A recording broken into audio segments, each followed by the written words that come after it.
Welcome back to the channel, Pokemaniacs. Honda is making a real-life Koraidon motorcycle. The motorcycle is going on display on the 7th of March. So far, we just have this promotional video from Honda themselves where they've seemed to have at least got the body down of the Koraidon.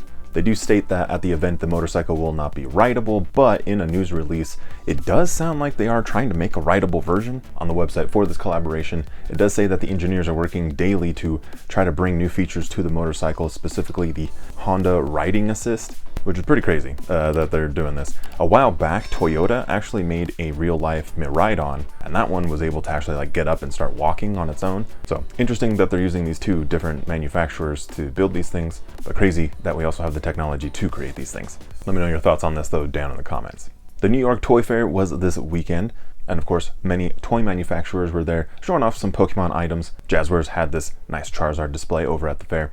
And speaking of the New York Toy Fair, shout out to Justin Baroob over on Nintendo World Report.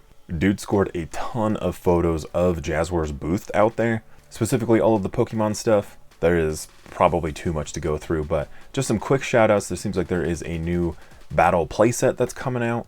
Also looks like we've got Annihilate coming up as its own figure.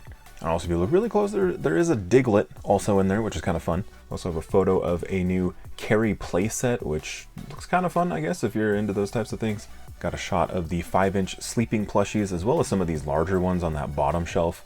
No Jolteon in there, but we do have the Flareon and Vaporeon, plus there is a Slowpoke in there.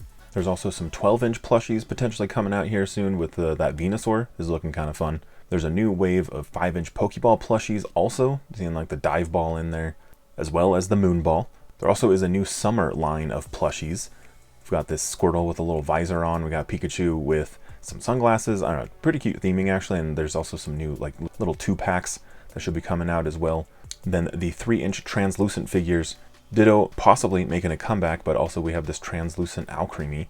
And then if you do like these 3-inch figures, it does seem like there is the iridescent shine figures coming out. We've got Pikachu, Bulbasaur, Gengar, Squirtle, and Charmander there. Also rip to this Kabuto. Looks like we'll be getting plushies in some new materials. We've got the corduroy plushes making a comeback, as well as this fluffy looking Sherpa type material. Then eagle-eyed viewers, you might have noticed in one of these past photos, we do have our 6-inch articulated figure of Noivern coming out. Super exciting for some Noivern, but I'm hoping this figure comes out a little bit better than what we're seeing here. Doesn't seem like it's actually super articulated. There's just it's almost like the battle figures of Aerodactyl or Pidgeot. So I don't know, we'll see. This hopefully is just a prototype. And then over on the right side of this figure, it does look like we have some new environment packs coming up with that Poochyena on the top of that tree. It's a different one. I like it. I think the environment packs are some of the cooler items that they've come out in recent history. For Squishmallows on display, it looks like they had the Dragonite, Clefairy, Fuecoco, and a Chansey in there. And apparently they had the biggest Pikachu Squishmallow I think I've ever seen. That thing's massive. This is human-sized. But just a massive display of things that are up and coming, some of their historical stuff. I don't know, I'm very excited. Let me know how hyped you are down in the comments. And Aaron Margolin, who is the global brand manager over at Jazzwares, he was there showing off Five Nights at Freddy's figures. In another tweet this past week, it sounds like Aaron's no longer managing the Pokemon brand at Jazzwares, but also said that he has had a hand in all of the figures that we'll be getting through 2026, which leads to some speculation on whether or not Jazzwares is going to keep the licensing for the franchise and who could be taking over making Pokemon figures, at least in the Americas. But also, we have no proof of any of this stuff. It's all purely speculation. Maybe they just roadmap things out to 2026. I don't know. And we could just be seeing someone backfill Aaron's position to take over that Pokemon license. I don't know. It's all just speculation, just rumors. So nothing hard. We don't really have any proof of anything right now, but it's kind of fun to speculate. What's real though is there is a new Loungefly Ultra Ball crossbody bag. It's up for pre-order right now, and the whole bag is 10 inches across and is 3 inches thick. Really nice looking bag though. It's $50. So at this point with the Loungeflies, there is no interior design. It's just the black fabric on the inside, but it does look pretty slick. And over at Entertainment Earth, there are some new model kits up. This round we're gonna have Kyurem White, Koraidon, Miraidon, and Jirachi. So really solid mix of legendary and mythical Pokemon. And if you're interested in any of those, I'll link them down in the description, along with anything else that I can, so this way you can add to your own collection. Mega also has a new Pixel Pokeball set that's coming out. So far, it's only up on Amazon UK and is at least sold out when I look at it. It's not, at least, so it's not shipping to the US. It does look really good though. They've already put out quite a few Pokemon in this pixel design, so it's kind of cool they're moving into these Pokeballs. Really like the aesthetic of these things. Then this past week we did find out there is a new Jumbo Suicune Funko Pop coming out. This was announced for WonderCon, which is going to be happening on March 28th. Suicune should be a shared exclusive with Amazon, and the listing is already up, and it seems like it went live very briefly. I think I missed it, but it seemed like there's maybe like 8 in stock or something, so if you pick that up at the 50% reduction, great job. So I'll link all of that down below just in case. But it is pretty cool because hopefully this means that we'll also be getting Entei and Raikou as these figures. I don't know, I know the legendary beasts are very popular, so I think this is pretty exciting. Also this past week, we got the reveal that there are new Funko Biddy Pops coming of Pokemon. Personally, not too excited about these. Always down for collecting new things, but it's just hard collecting the exact same thing over and over again. But it is a different size, so that's cool. It takes up less space, but here's the full image of all those Biddy Pops. So we do have a pretty good range in there. We've got the Charizard in there, which is probably going to be pretty popular, as well as some of those Evolutions Kanto starters. I don't know, are you going to try to pick these up? Or like, I know the Funko Pops are a little bit controversial sometimes. People either they like them or they hate them. So, but speaking of Funkos, over on the Pokemon Center finally updated their Funko site. And now we've got the full teaser of all of the upcoming releases for this next wave of Funko Pops. I'm pretty sure that those first 3 are just going to be the Flareon, Vaporeon, and Jolteon that we saw leaks of recently. And typically, none of these are new pops. It's just the same figure, but it's just got that like pearlescent sheen on it. So I'm very curious at what like the back half of those look like. Like, could it be that we're going to be getting a Charizard or an Arcanine? Maybe a Mew and an Espeon, or Pikachu and Raichu? I'm not sure even what other like electric Funko Pops we've gotten. If you're into these, let me know your predictions down in the comments. And we also got a real life out of the box look at the Vaporeon, the pearlescent exclusive from Pokemon Center. And honestly, it's looking pretty good. So again, we're on high alert right now, waiting for this release, especially where now we have a real life version of it. I don't know. I'm anticipating that it's going to be very soon. But this last week we did get those Eevee kitchen items. So things like the silicone pancake molds. We've got a Snorlax serving platter. There's a really cute Pikachu and Eevee cutting board. There's all sorts of items in here. I know a lot of people were stoked on the Eevee like apron, the towels, all of those items. So really cool, interesting collection. I love on the English side when we get these like unique collections like that. Usually Japanese, that Pokemon Center gets all of like the unique collectibles. And we actually got the cozy plushes of Pikachu and Eevee. I didn't think that these would come over, so really cool that we got those over here. And these are big boy plushies. They're like 18, 19 inches big, so like they're really big. We also got a new mystery box. They've been dropping these randomly. This is the second time that they've done it. Honestly, it's a really good deal. For 50 bucks, these special delivery boxes come with a figure, 2 plush, a giant pin, a Funko Pop, and 65 card sleeves and 4 TCG booster packs, which unfortunately in this market, that's a really good deal. Also on Pokemon Day, hopefully your Pokemon Day was good, we got a big drop of Mega Pokemon plushes. So we got the return of Pokemon like Mega Charizard, we got Mega Rayquaza in shiny and not shiny form, we got Blastoise, Mega Mewtwo X, and shiny Gengar. So it's really cool to see some of these come back. Thankfully, I was able to pick up the shiny Rayquaza plushie, but surprisingly, a lot of them are still in stock, so go check them out if you want to pick any up. We also got some additional Eevee items, so there were some bundles of the Evolutions that popped up, just including some packs of cards, a Squishmallow, a plushie, and a figure. And we got some of the Comfy Friends plushes from the Japanese side. So we got Eevee, Espeon, and Umbreon that came over. These are big boy plushies.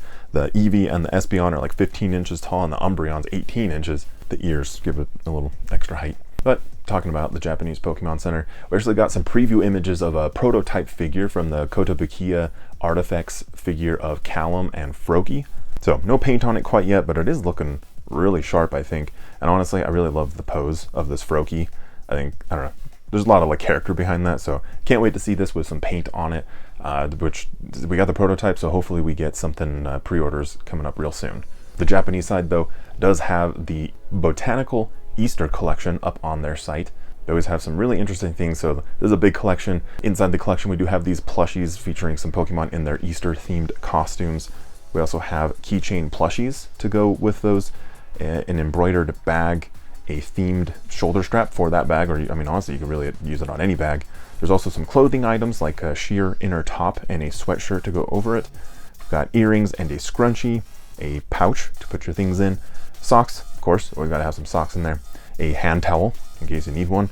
There's some embroidered badges you can put on your gear, an ID card case, a letter set, hardcover notebook, some clear files to put your notes in, masking tape, and of course a tea mat.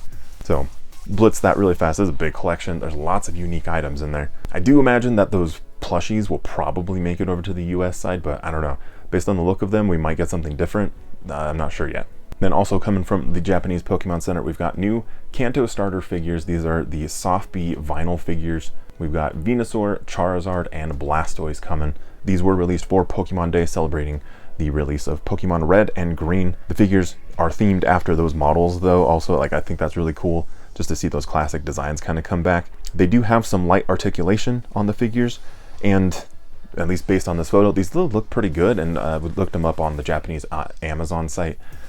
They're maybe roughly, give or take, like 6 inches tall, depending on the figure, which, I mean, that's a pretty good sized figure. Now, it was Pokemon Day last week, and I'm gonna recap some thoughts real quick. One, Cresselia and Darkrai coming to Pokemon Sleep. It's pretty sweet. So if you need friends on Pokemon Sleep, I got my friend code down in the description. For Scarlet and Violet, I've got some codes up here for you. You're gonna wanna use S book cover or V book cover, depending on which game. They are exclusive to each game. You get yourself a phone case cover inside Scarlet or Violet. I didn't see an end date on those codes, so if you know it, put it down in the comments, but don't wait, go put the code in. Then we got the announcement of an amazing looking game, Pokemon Champions. This was a curveball. Nobody like really saw this coming, but this looks really cool. It's gonna be on the Switch and on mobile. This really could change the landscape of battles, because in the trailer, it shows Mega Evolution alongside Terrestrialization, and it's just going to be pure chaos. And I just love the possibilities for this, like the different leagues, the different combinations. Like, oh, it's gonna be good.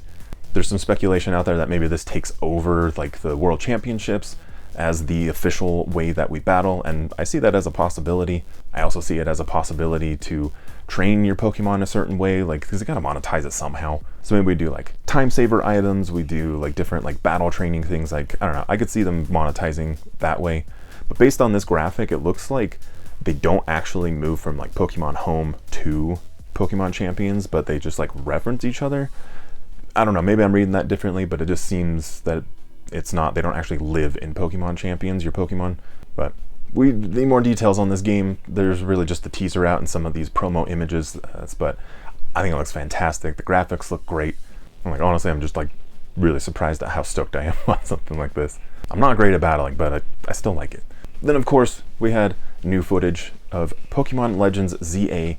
We got introduced to quite a few characters. We've got some returning characters, and most importantly, we got some new game mechanics, which seems very interesting. So it looks like we are expanding on this Legends format of being able to like chuck Pokeballs out in the overworld and catch Pokemon outside of battle.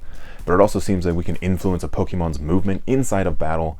Being able to dodge attacks is what it kind of seems, position yourself differently. So I could also see where maybe like damage is higher or lower depending on like where you're positioned, if like you get like behind a Pokemon, for example. I don't know, speculation. Looks like wild areas are making a comeback in the game as well. And also really weird that you can just teleport onto some rooftops, all Assassin's Creed style, and start having some Pokemon battles up there. I don't know, there's some funny memes that kind of came out from this, but I don't know, that part was a little bit weird to me. We'll see what it all means in the future. And of course, with all this information, we did get a look at our starters, which I think biggest thing, Totodile is like a rock. Even though this is the year of the Eevee, I swear, I think we've gotten a lot of cool Totodile stuff this year. Totodile fans eating real good right now, but really odd that we have 2 Johto starters and Tepig. Very unique choice. I always choose the fire starter, but this is the first time where I'm like, I don't know, I think I might choose Totodile. So very intrigued with seeing more on this game. We saw a lot, I feel like, and sounds like we'll be getting our hands on the game later this year. Japanese site says fall, but it'll be late 2025. And sounds like we're going to be getting some new episodes of Pokemon Concierge later this year on Netflix. Season 2 will be coming out in September, and if you have not checked it out, the first 4 episodes are temporarily up on YouTube, on the Pokemon YouTube channel. So we're getting quite a bit of good animation coming up, especially like in the stop motion stuff. I don't know, lots of content to ingest. On Pokemon Day, we also got the confirmation that Mega Evolution is coming back to the Pokemon TCG. And I'm excited for it. I love Mega Evolution. Been talking about it a lot lately, especially with Legends EA coming. And also in card news, we've got some new tins that are coming out. We've got the Slashing Legends tins. It's going to release on May 16th, featuring Koraidon EX and Zacian EX as the promos. Each tin is going to be 25 bucks, come with the promo card, 5 packs of cards, and a code card inside. On that same day, we're also going to be getting ourselves some new battle decks. These are the Rival Battle decks, featuring Marnie with Grimmsnarl and Stephen with Metagross.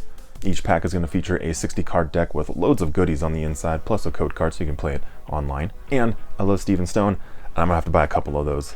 Then we actually got actual confirmation of the contents and some images of the super premium collection coming out for Prismatic Evolutions. I think everyone's really stressed out about how to get this one. It's 2021 all over again with the Pokemon celebrations. But this is coming out on the 16th as well in May, and should retail for roughly $90. Just heads up, because it seems like places like GameStop are charging a little higher than MSRP, so just be aware. Inside the box though, we will be getting 15 packs of Prismatic Evolutions. We'll have the Eevee EX promo, a fuzzy Eevee deck box, which is an interesting choice, a playmat, 65 card sleeves, and of course got that code card in there. And it won't be that hard to get a hold of the next video on the channel, so make sure you are subscribed to the channel. Hit that like button on the way out. I know a lot of people wanted to see more out of Pokemon Day this year, but next year's the 30th anniversary. I bet you they're going to go hard. Thanks so much for the time today. Have a great week. Take care of each other out there, and I'll see you very soon on the next one.